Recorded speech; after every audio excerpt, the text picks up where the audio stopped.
Hey there, friends. Welcome back to Mindful Art Space. I'm really glad you're here with me today. As always, there's no pressure to do this perfectly. You don't need to draw beautifully. You don't need to feel calm already. And you don't even need to pick up a pen if you don't want to. If you're just watching, that's perfectly okay. Some people like to sit with the process first. You're welcome here exactly as you are. Today's art session is about something very human and very tender. We're going to spend time with the inner critic.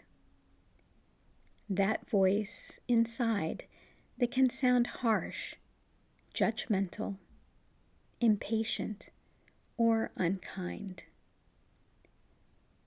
And more importantly, we're going to explore self-compassion, not as a concept, not as a slogan, but as a lived, felt experience.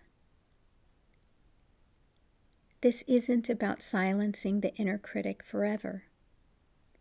It's about softening it, lowering the volume, changing the relationship. So as you settle in, maybe take a slow breath with me.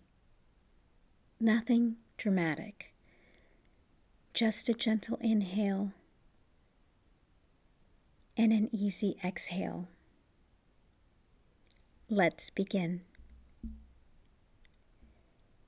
Before I go any further, I want to share what I'm using today, only in case you'd like to create along with me.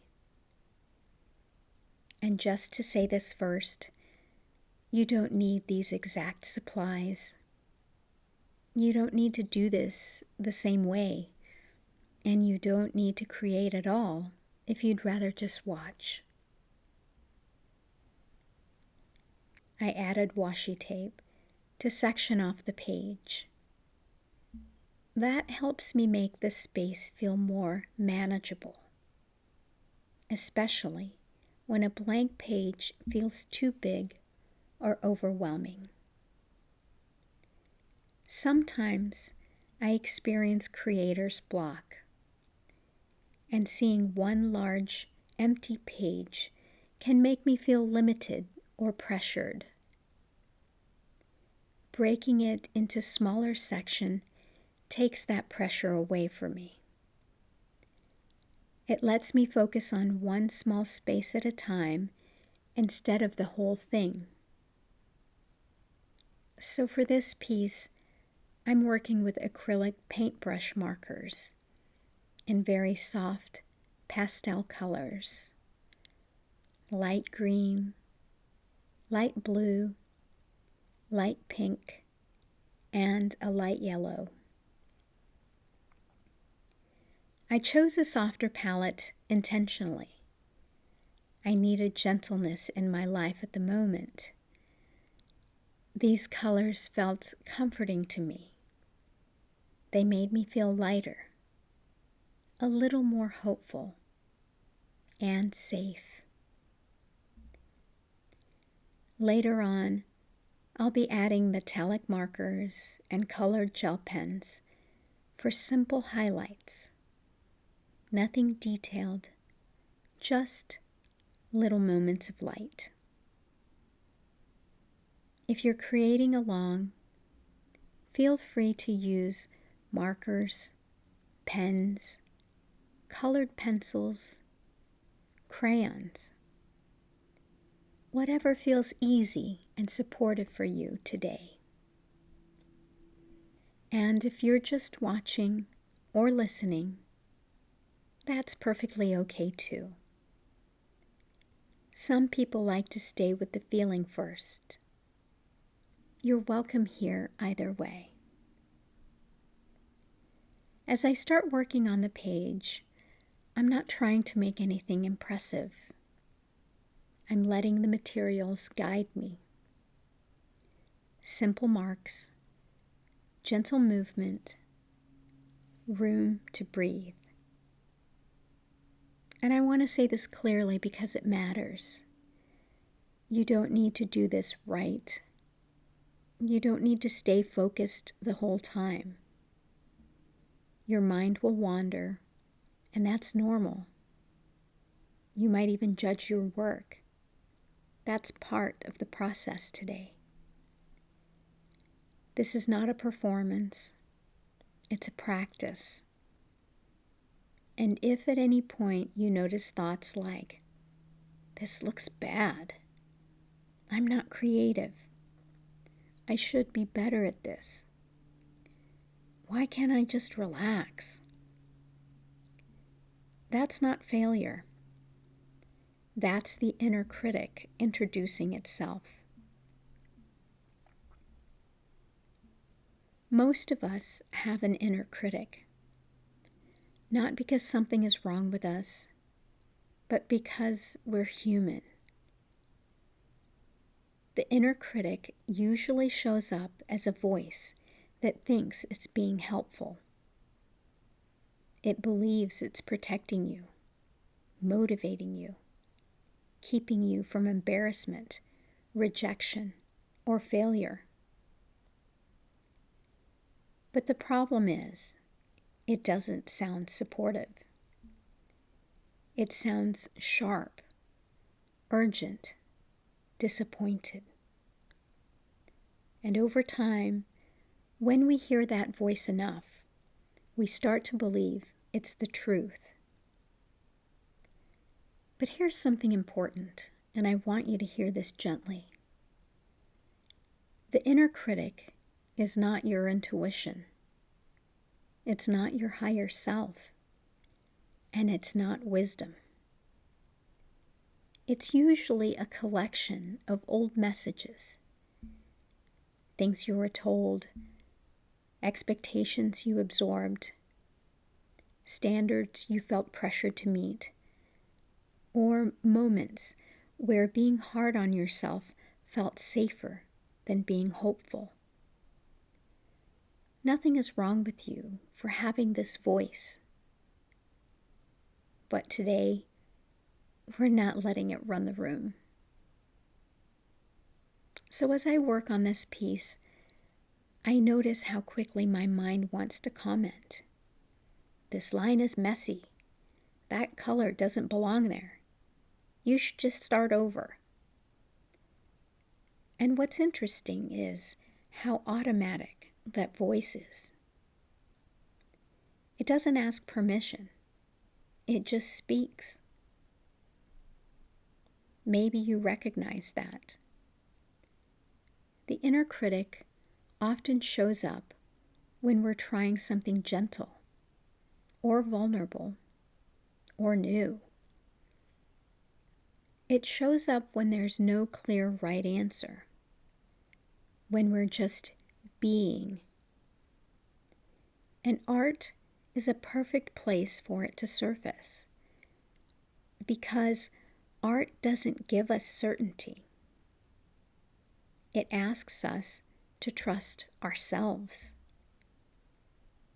That's uncomfortable for a voice that thrives on control. Self-compassion isn't about pretending everything is fine.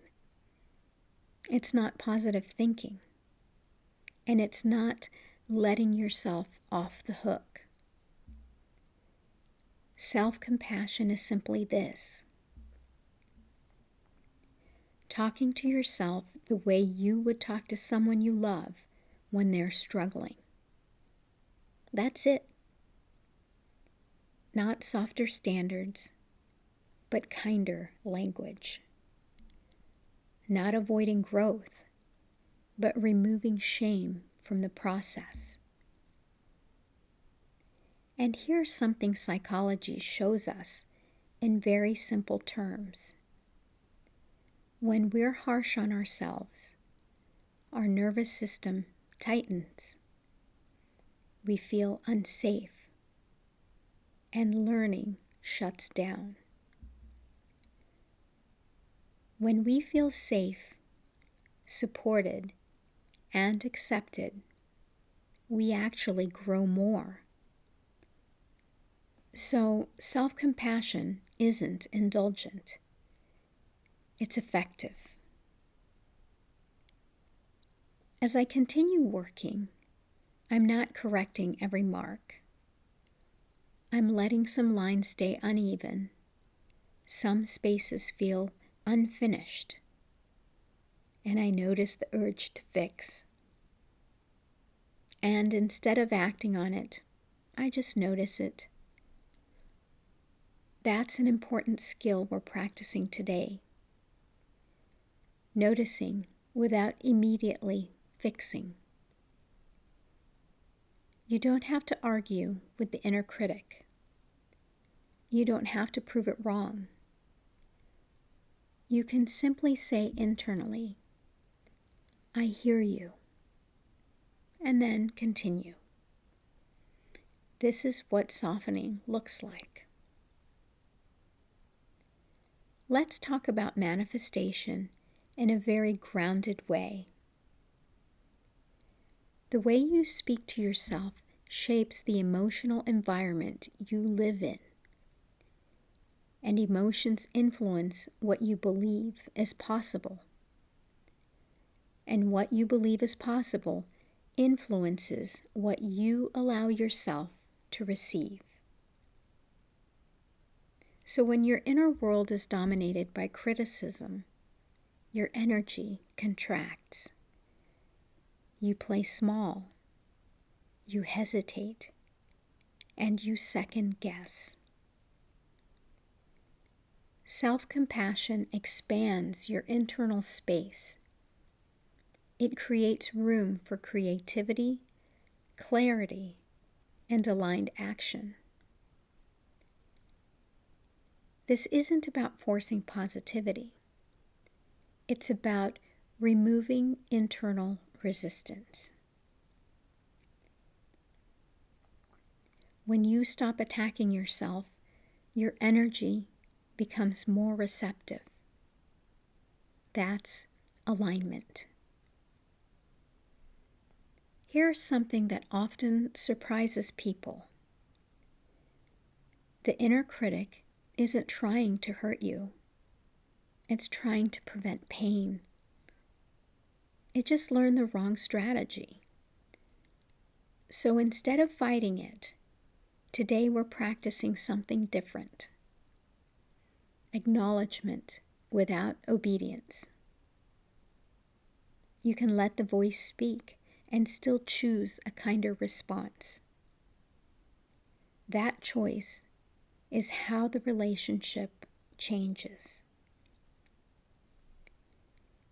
If this is resonating, I want you to know something. You're not weak for having an inner critic. You're not broken because it's loud. And you're not behind because you're still working on self-compassion. This work takes time because it goes deep. And the fact that you're here, listening, watching, breathing, already tells me something about you. You care. You're trying. And that matters. Nothing new needs to happen right away. There's no pressure to go deeper quickly. Depth happens naturally when we feel safe enough to stay. So if you're still adding color, still doodling, still just watching the page slowly fill, that's perfect. This work doesn't respond well to urgency anyway. A lot of people assume the inner critic means something went terribly wrong in their past. And sometimes, yes, there were painful experiences. But often, the inner critic forms in much quieter ways. It can come from being praised only when you performed well, learning that mistakes led to disappointment, being expected to handle things without support, watching adults criticize themselves constantly, or feeling like love was conditional on being good, calm, or capable. None of these require dramatic trauma to leave an imprint. Your nervous system simply learned being hard on myself might keep me safe. So the inner critic isn't a flaw. It's a strategy that outlived its usefulness. And strategies don't disappear when we shame them. They soften when we understand them. Have you ever noticed how the inner critic gets louder when you slow down, when you rest, when you create, or when you do something without a clear outcome? That's not random. The inner critic prefers productivity, control, clear rules, and external validation. Art doesn't offer those things. Art asks, what do you feel? What do you want? What happens if nothing needs to be proven? That can feel threatening to a part of you that learned safety through effort. So if the critic feels especially loud today, that doesn't mean you're doing this wrong. It usually means you're doing something new. Earlier, we talked about breaking the page into smaller sections with washi tape.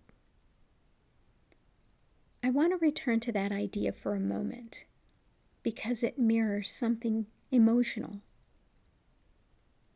Sometimes we call it creator's block, but often it's not a lack of creativity. It's self-protection. A big blank page can feel like too many possibilities, too much exposure, too much pressure to get it right. So your system says, let's pause. That's not laziness. That's caution. When you make the space smaller, emotionally or visually, you're saying to yourself, we can handle this piece. And that's self-compassion in action. Here's something important to understand. Shame doesn't motivate growth. It shuts it down. Shame says, you are the problem. But growth happens when the message is, you're human and you're learning. When your inner critic uses shame, it may get short-term compliance, but it creates long-term fear. Self-compassion doesn't remove accountability. It removes hostility. And hostility, even when it's internal, makes change much harder. Let's talk about why kindness toward yourself can feel unsafe. This part is subtle, but important. For many people, self-compassion feels uncomfortable at first, even wrong. You might notice thoughts like, if I'm kind to myself, I'll stop trying. I don't deserve that. I should be tougher than this. That's not resistance to healing. That's fear of losing control. If you learn that criticism kept you disciplined, kindness can feel like chaos. But gentleness doesn't remove structure. It removes fear. And fear is a very unstable foundation. Let's bring this back to manifestation in a grounded way.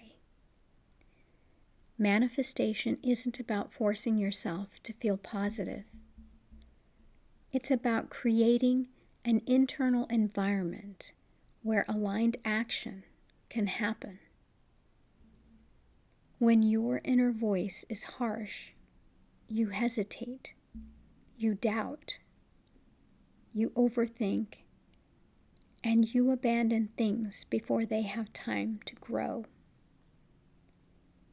That's not because you lack discipline. It's because your energy is spent defending yourself from yourself. Self-compassion frees up energy. When you stop bracing internally, you become more responsive to ideas, to intuition, and to opportunity. That's alignment. As I continue working on this piece, I notice something subtle. The lines don't feel as tight. I'm not planning each move as much. There's more space between decisions. That doesn't mean the critic is gone. It just means it's not driving. And this is important to say. Softening the inner critic doesn't mean it disappears. It just means it stops being in charge. You still have discernment. You still have standards. They're just no longer weaponized against you. If you notice the inner critic speaking right now about the art, about yourself, about your life, try this simple response internally. I hear you, and I'm choosing a kinder way. You don't need to argue, you don't need to convince. Just acknowledge and redirect. That's practice. If you've struggled with self-criticism for a long time, I want you to know something very clearly. You're not late, you're not behind, and you didn't miss your chance to be kind to yourself. This work unfolds when it's ready. And the fact that you're here listening to a slow, gentle art session about self-compassion tells me your system is already softening, even if you don't feel it yet. As we move forward, keep letting the art be imperfect. Let sections stay unfinished. Let some spaces just exist. You're not trying to prove anything here. You're just practicing being yourself without attack. And that alone is transformative. If your hand is moving slowly across the page, that's okay. If you've paused and you're just listening, that's okay too. There's no pace we're trying to keep up with. This work doesn't respond to speed. It responds to presence. A lot of people think the goal is to replace the inner critic with positive affirmations, but that usually doesn't work. If you've ever tried telling yourself things like, "I'm amazing," "Everything is perfect," "I love myself completely," and felt resistance, irritation, or disbelief, that's normal. The nervous system doesn't respond well to language it doesn't trust.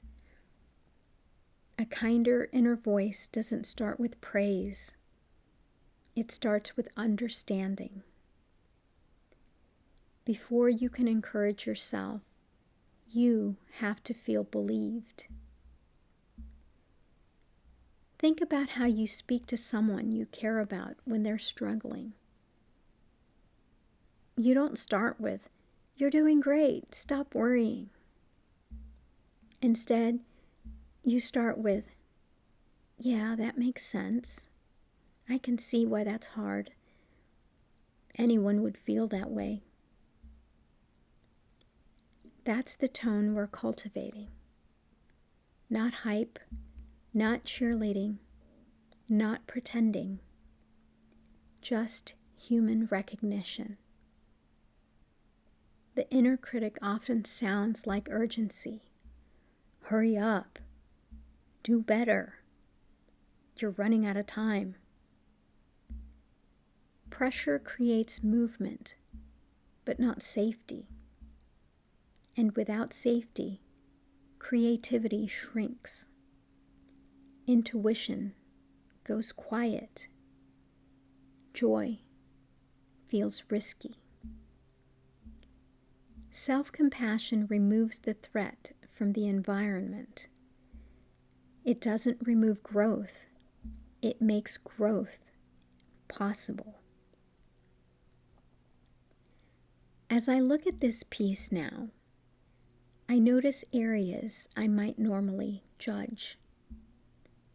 A line that's uneven, a color that bled where I didn't expect it to. And instead of correcting it, I notice something else. Those moments give the page personality. They make it human. Perfection doesn't invite connection, but honesty does. And that applies to people too. Here's a small shift that makes a big difference. Instead of, "What's wrong with me?" try, "What's going on for me right now?"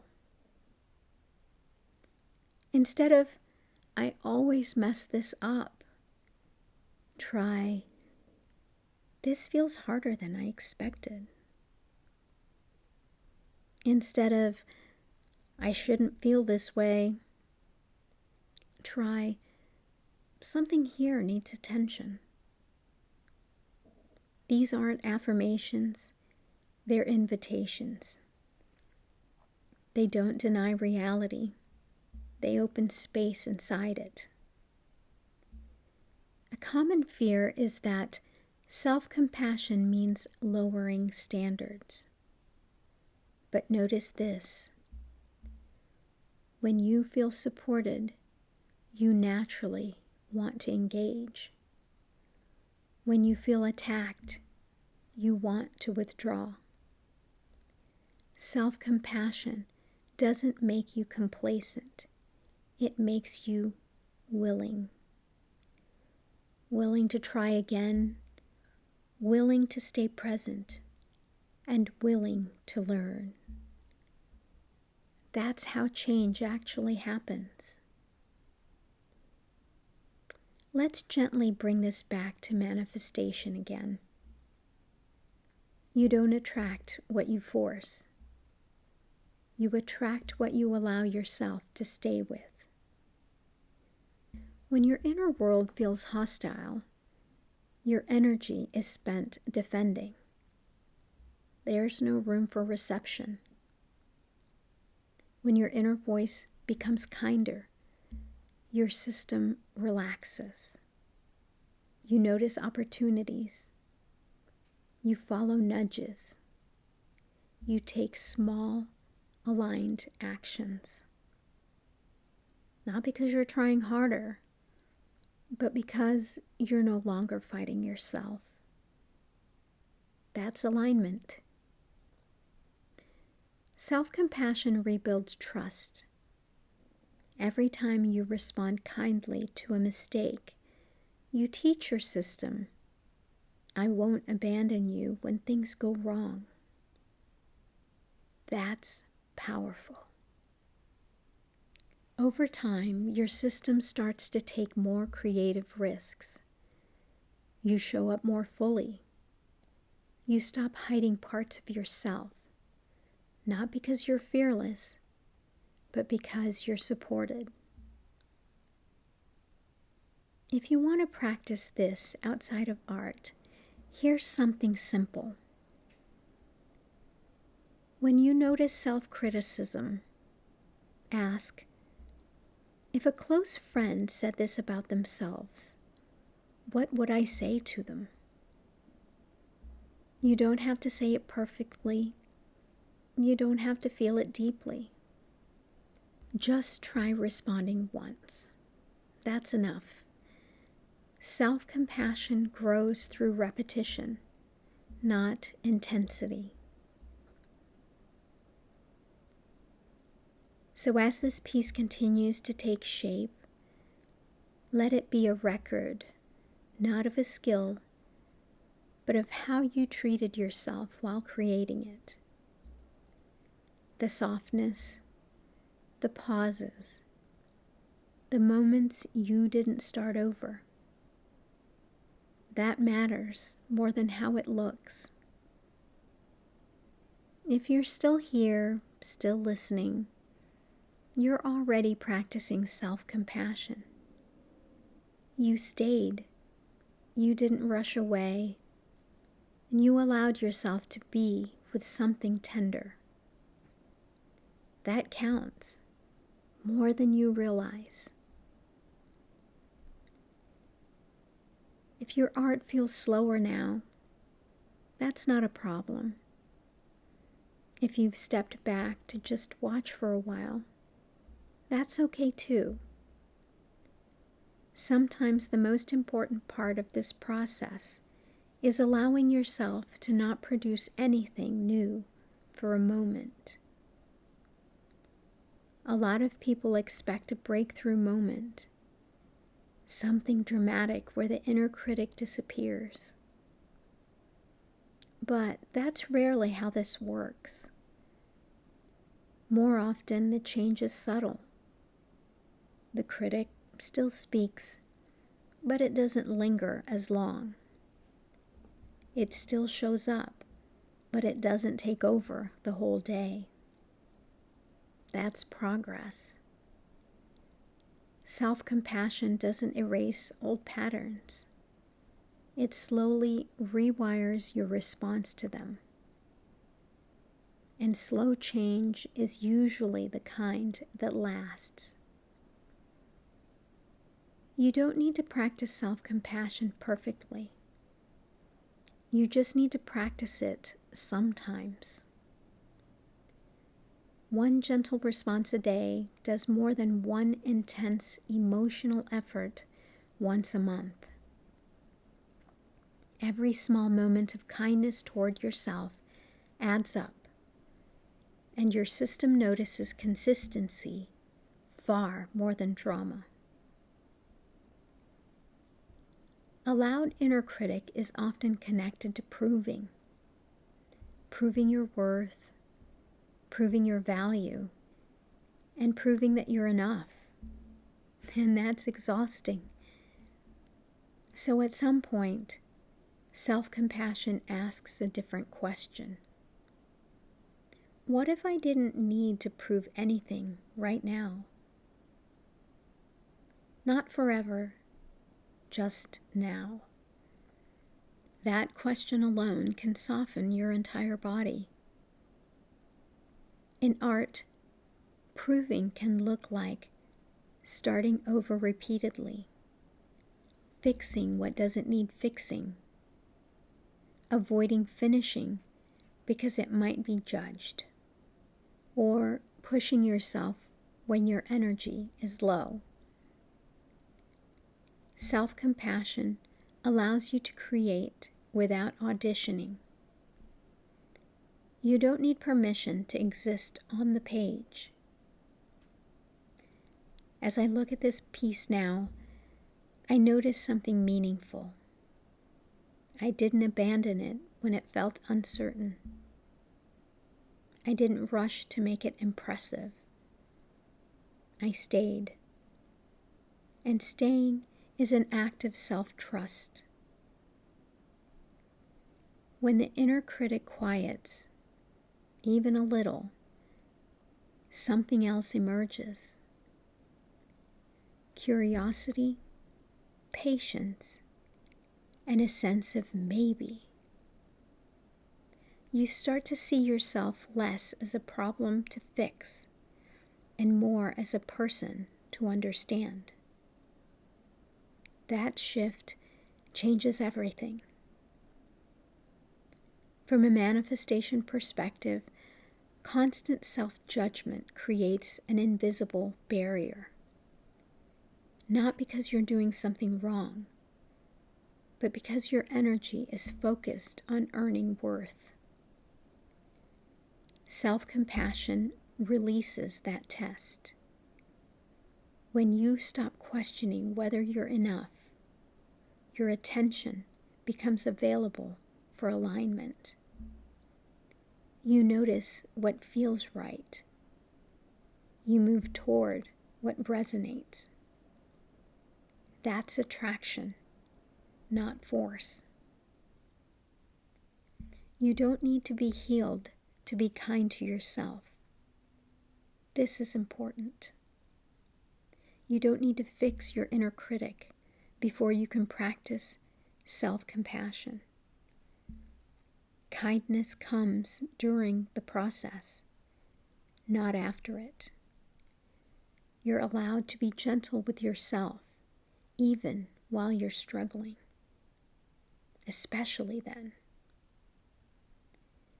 If parts of the page feel unfinished, let them be. Not everything needs closure right away. Sometimes leaving space is how trust grows. As we continue, notice how it feels to not rush toward a conclusion. There's no outcome we're chasing, just presence. If you need to pause, if your hand is tired, if your mind feels full, you're allowed to rest. Rest is not avoidance, it's integration. If the energy feels quieter now, that's okay. Sometimes the middle of the process feels less clear, less defined. That doesn't mean anything is wrong. It usually means something is integrating. One of the most discouraging moments in this work is when the inner critic shows up again after you thought it had softened. It can feel like, I thought I was past this. Why am I back here again? I must not be doing this right. But that's not a setback. That's just how change works. Patterns don't disappear. They loosen, then tighten, then loosen again. What matters isn't whether the critic returns. It's how you respond when it does. This is important. Progress isn't never hearing the critical voice again. Instead, progress is recognizing it sooner, spending less time inside it, recovering more gently afterward. If you can notice the voice and soften even a little faster than before, that's real growth, even if it doesn't feel dramatic. Setbacks are where self-compassion matters most. It's easy to be kind to yourself when things are going well. The real practice is, how do I speak to myself when I'm disappointed? This is where old habits surface. You might notice thoughts like, you should know better by now. You've already worked on this. Why are you still struggling? And that's the moment to pause, not to fix, not to analyze, just to slow the tone. When things feel overwhelming, you don't need a long practice. You can return with one sentence. This is hard, and I'm still here. That's it. You don't need insight. You don't need understanding. Just presence. You might notice moments where you want to rush, to finish, to move on, or to abandon what feels uncomfortable. And instead of pushing through or quitting, you can pause.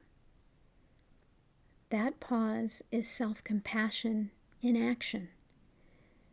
Not dramatic, not visible to anyone else, but powerful. A lot of people confuse resilience with toughness. But resilience isn't about pushing through pain. It's about recovering without self-attack. Self-compassion builds resilience by making it safe to fail and try again. Without safety, there's no recovery, only endurance. Now, from a manifestation perspective, alignment isn't something you either have or lose forever.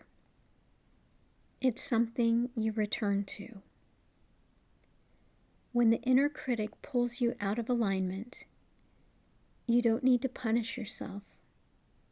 You gently come back. Just like with art, you don't tear up the page when a mark goes wrong. You adjust. You adapt. You keep going. That's manifestation through relationship, not control. This might be one of the kindest truths. You don't need to be working on yourself all the time. Rest isn't avoidance. It's maintenance. Growth happens in cycles. Effort, integration, rest. Self-compassion respects those rhythms. If you're still here, still listening, you're practicing something very powerful. You're staying with yourself without demand. That builds trust. And trust changes how you show up everywhere else. As this artwork continues to exist on the page, let it be what it is. Not a reflection of talent, not a measure of success. Just a moment where you chose kindness over criticism. That's enough. You don't have to reset your progress when things feel messy. You don't have to go back to zero. You carry what you've learned, even on the hard days, especially on the hard days. If the page feels quieter now, if your movements feel slower or more deliberate, that's often a sign that something has settled. There's no need to fill every space. Sometimes what's most meaningful is what you allow to remain open. One of the quiet effects of self-compassion is that it begins to change how you see yourself. Not overnight, not dramatically, but gradually the labels you've carried start to loosen. I'm too sensitive. I'm not disciplined enough. I always mess things up. I'm behind. These aren't truths. They're identities shaped by criticism. Self-compassion doesn't argue with these labels. It simply stops feeding them. And without constant reinforcement, they soften. This can feel unsettling at first. If you've lived a long time with a critical inner voice, it may feel like motivation, structure, or even personality. So when it quiets, you might wonder, who am I without it? That question doesn't need an answer yet. It's enough to notice that something else begins to emerge. Curiosity, self-trust, a quieter confidence. Not loud, not performative, just steady. This is an important point. Self-compassion doesn't mean you stop caring. It doesn't mean you lose your drive. It means your ambition becomes less punishing. You can still want more for yourself without believing you're lacking. You can grow without tearing yourself down first. That's a much more sustainable kind of motivation. When shame drives ambition, it sounds like, I have to prove myself. I can't mess this up. I'm running out of time. When self-compassion drives ambition, it sounds like, I'm allowed to take steps. I can learn as I go, and I don't need to rush my worth. The actions might look similar, but the internal experience is completely different. One drains you, and the other supports you. Now, from a manifestation perspective, identity matters more than effort. When you see yourself as someone who is flawed and behind, your actions are charged with urgency and fear. When you see yourself as someone who is learning and supported, your actions become aligned, responsive, and sustainable. You're not trying to attract worth, you're operating from it. That shift is subtle, but it changes everything. As I continue working on this piece, I notice something meaningful. I'm not narrating every move in my head. I'm not anticipating mistakes. I'm just responding to what's already there. That's presence. And presence is what the inner critic interrupts most. You might notice resistance to letting go of certain identities. The responsible one, the strong one, the hard on myself but successful one. These identities served a purpose once, but they don't all need to come with you. Self-compassion allows you to evolve without erasing who you've been. This is worth saying out loud.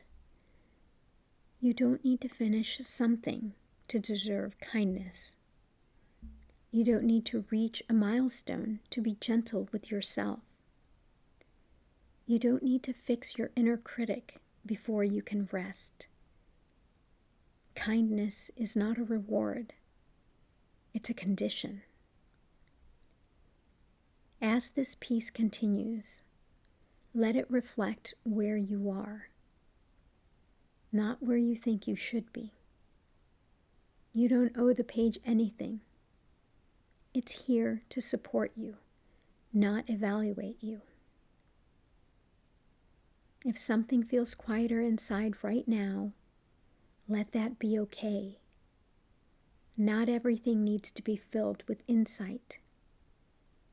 Sometimes calm is the insight. Now, if you've noticed your body soften a little, your shoulders dropping, your breath slowing, that matters. Sometimes self-compassion shows up as nothing more than less tension. And that's not nothing at all. One of the quiet consequences of a strong inner critic is that it erodes self-trust. You stop believing in yourself. You second-guess your instincts. You look outward for permission. Not because you're incapable, but because you were taught to question yourself first. Self-compassion is how trust comes back online. Not all at once, not dramatically, but through moments like this where you stay instead of abandon yourself. A lot of people think they need confidence before they can trust themselves.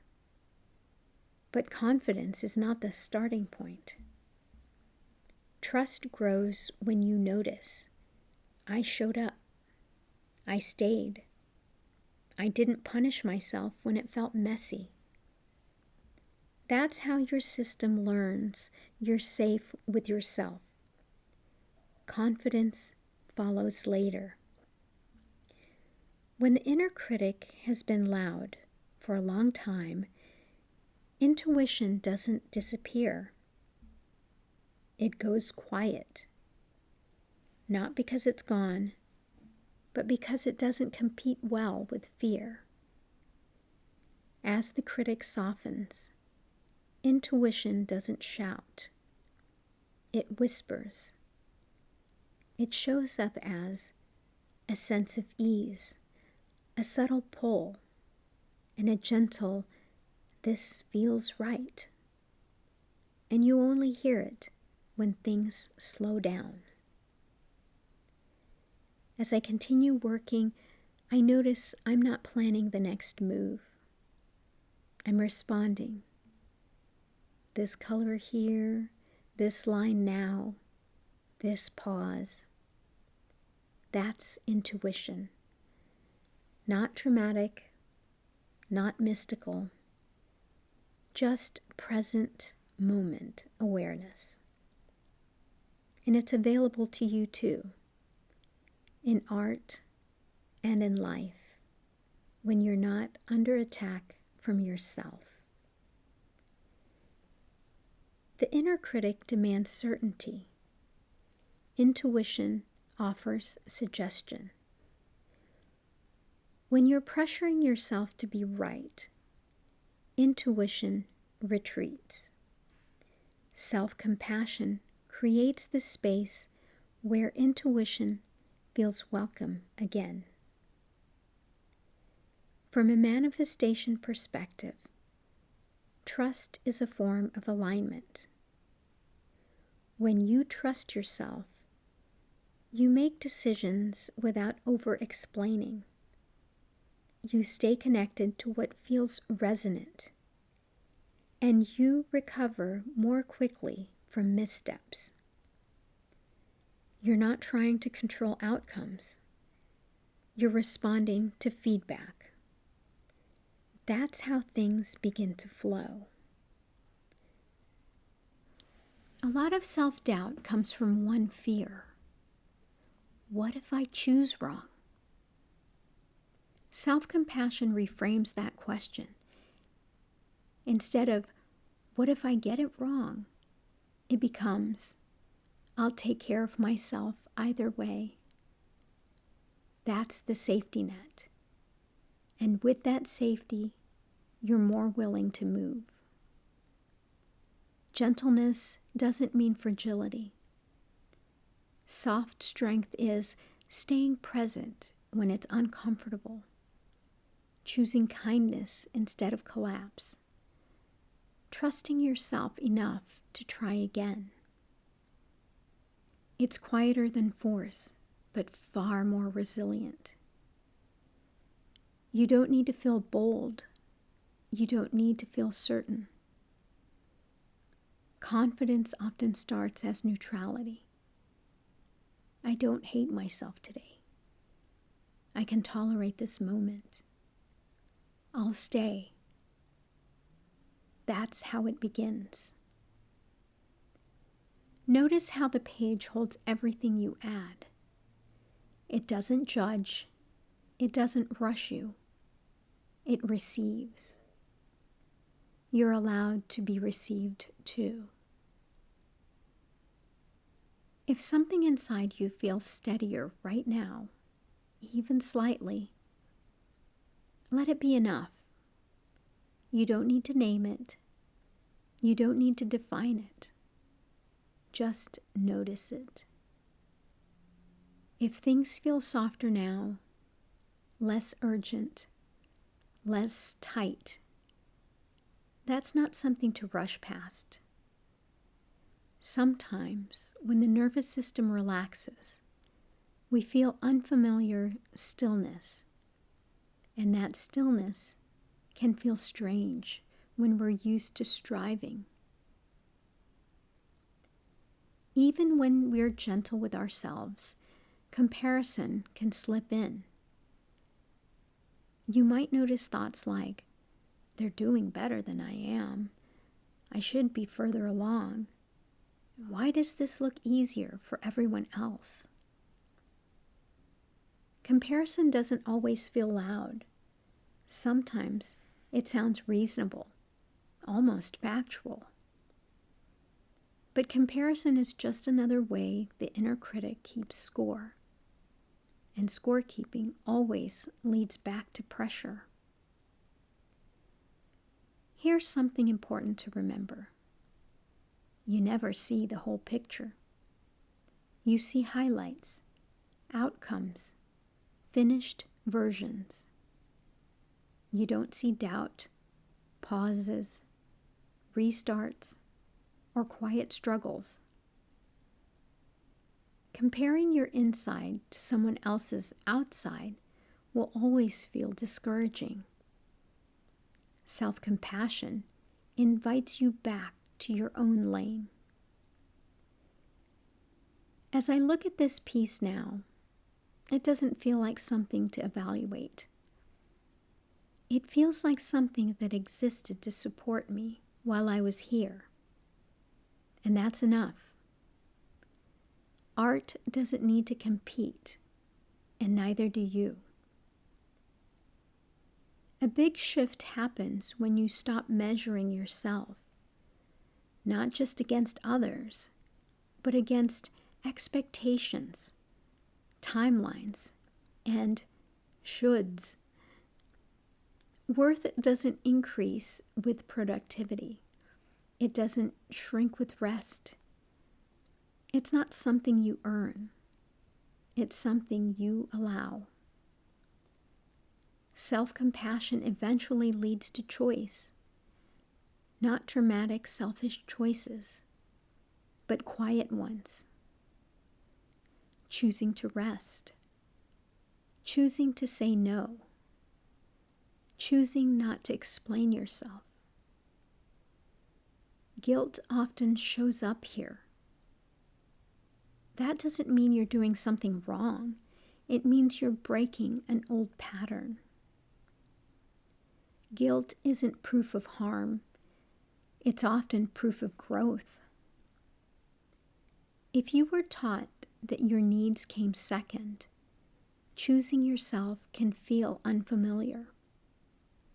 Self-compassion helps you stay with that discomfort without retreating. Now, from a manifestation perspective, comparison pulls your energy outward. Alignment brings it home. When you stop measuring yourself, you stop leaking energy. You become clearer, more grounded, more responsive. Opportunities don't come from comparison. They come from presence. So as you soften your inner critic, Your relationships may shift too. You might set gentler boundaries, stop over-explaining, notice when something doesn't feel right, or allow distance without blame. This isn't disconnection. It's clarity. Self-compassion doesn't mean tolerating what hurts.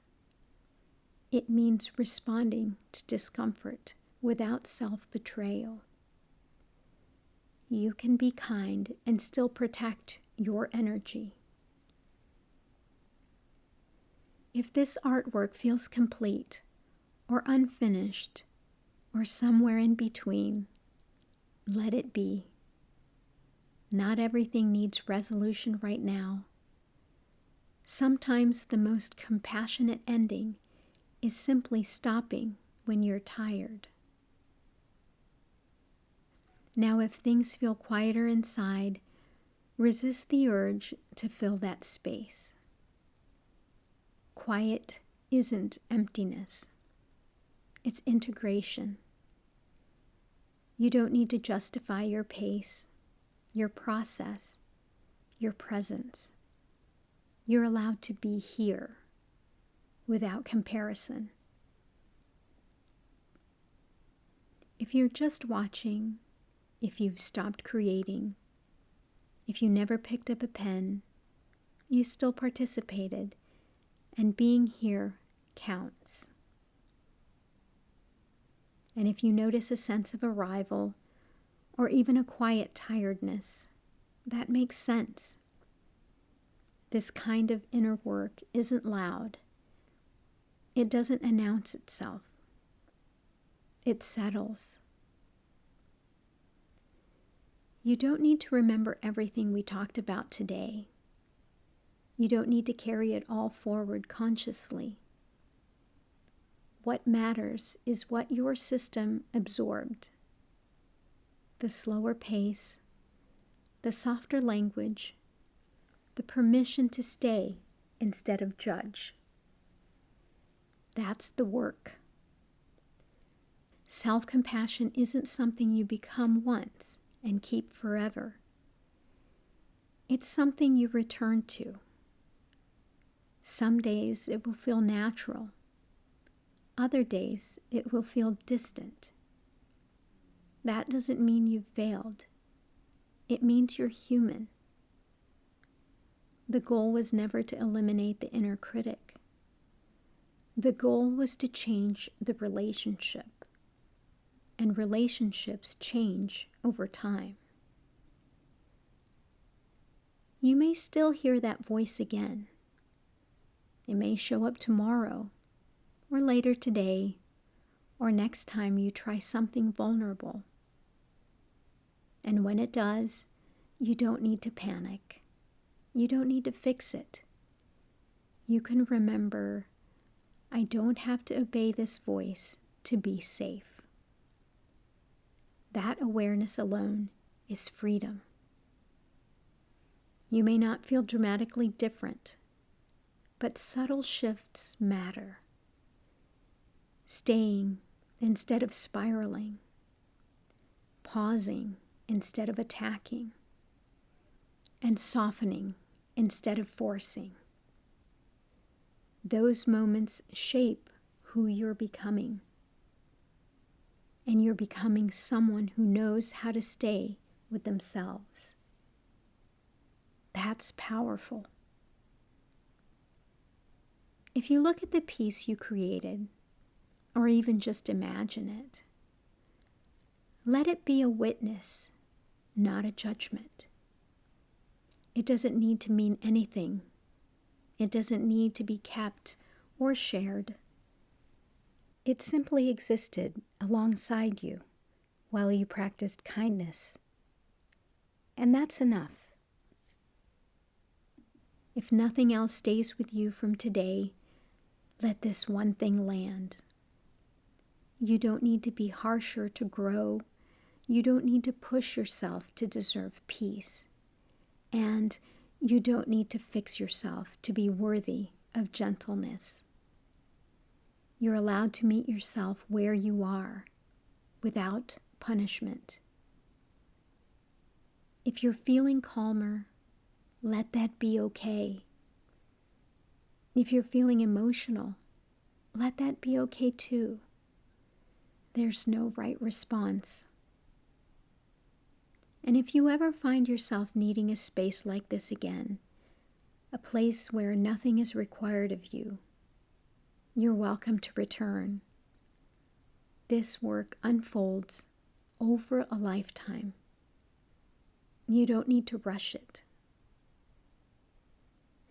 Thank you for spending this time with me. Thank you for listening. And thank you for staying. Whether you created art or simply stayed present, you showed up for yourself today, and that matters more than you know. And if no one has told you today, I love you, and I'm so grateful that you're here. Let's keep creating art that heals. Bye for now.